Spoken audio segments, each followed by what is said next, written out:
কাটার অপবাদ, চাঁদাবাজির অপবাদ, সন্ত্রাসের অপবাদ দিয়ে তোমরা শিবিরকে থামিয়ে দিতে চেয়েছো।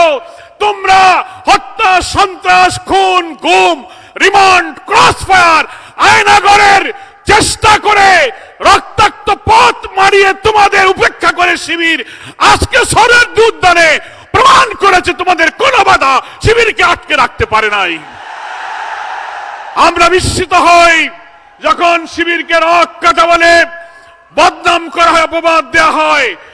আমার পরিষ্কার মনে আছে, ইতিহাস সাক্ষী, বাংলাদেশে জামাত ইসলামীর পঞ্চম জাতীয় সংসদে আমাদের পার্লামেন্টারি পার্টির লিডার সাবেক মন্ত্রী মাওলানা মতিউর নিজামী শিবিরের বিরুদ্ধে অপবাদের ব্যাপারে সংসদে দাঁড়িয়ে তিনি চ্যালেঞ্জ দিয়েছিলেন, শিবিরকে রক কাটার নামে যে বদনাম করা হয়, উনি পার্লামেন্টে দাঁড়িয়ে চ্যালেঞ্জ দিয়েছিলেন শিবির রক কেটেছে।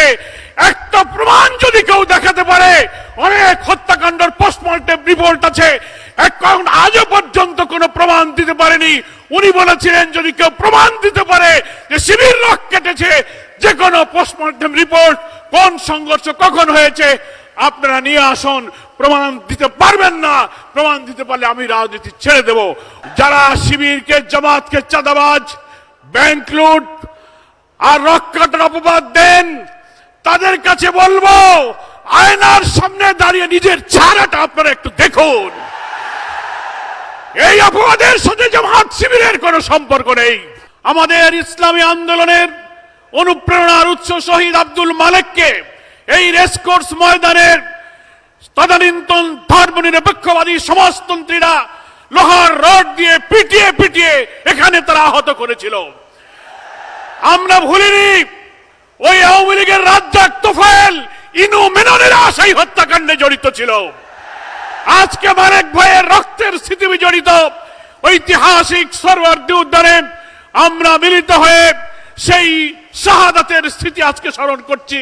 15 আগস্ট ঢাকা মেডিকেল কলেজে আহত অবস্থায় 3 দিন আহত থেকে চিকিৎসার সকল চেষ্টার পরেও মহান আল্লাহ তাআলা তার শাহাদাত কবুল করেছিলেন। ইসলামী ছাত্র শিবির সেই শহীদ মালেকের রক্তে রাঙানো সংগঠন আজকে সেই সোহরাওয়ার্দী উদ্যানে আমরা এই ঐতিহাসিক সম্মেলন করছি। আজকে বাংলাদেশের ধর্মনিরপেক্ষবাদী শিবিরকে যারা সমাজতান্ত্রিক কমিউনিস্টরা বারবার আমাদের এখান থেকে মুছে দিতে চেয়েছে, তাদের কাছে বলতে চাই, এই দীর্ঘ ফ্যাসিবাদের কালো যুগে মিথ্যাচার, অপপ্রচার, রক কাটার অপবাদ, চাঁদাবাজির অপবাদ, সন্ত্রাসের অপবাদ দিয়ে তোমরা শিবিরকে থামিয়ে দিতে চেয়েছো।